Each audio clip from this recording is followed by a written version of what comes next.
पगली।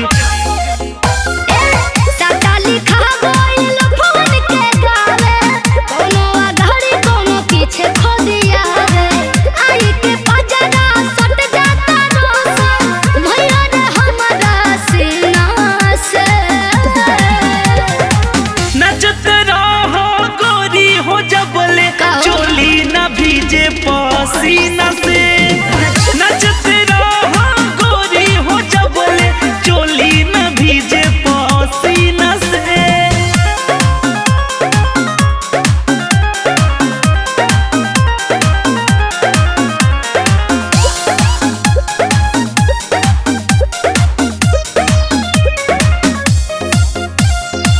भोली बेदम दम घुटा दाया दादा डरे कुछ बोली ना जीव भइला धा। अरे बाप रे काहे परेशान कर ले बड़। अरे रहबू चुप। भोली बेदम दम घुटा दाया दादा डरे कुछ बोली ना जीव भइला धा। बुझलो का करी हो भाग हमर हर कायल बाड़ू नाचे हो अभी त शुरू भइल लगलू काछे हो। सबसे बदनिया दर्द करेला नाचत धुन नगीना से। नचते रहो गोरी हो जबले चोली न भीजे पसीना से।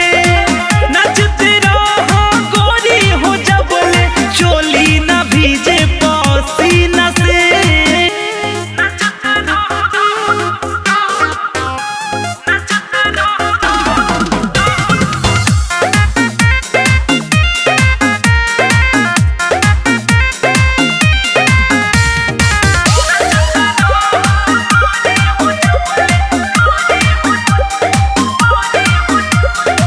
मुँह में धारा वजनी नमरी बन सहुआ बन जनी बोस आइल बानी तहरा गौआ। रे रंगदार मत देखावा ए बोलू मुँह में धारा वजनी नमरी बन सहुआ बन जनी बोस आइल बानी तहरा गौआ। देर मत फड़को मनुअल बेला से कहीं हट के हेलू। सही सही कहिला तो बहुत फर के हेलू। शुभ दयाल प्रेम कहेला मोहन बुका चिन्हा से।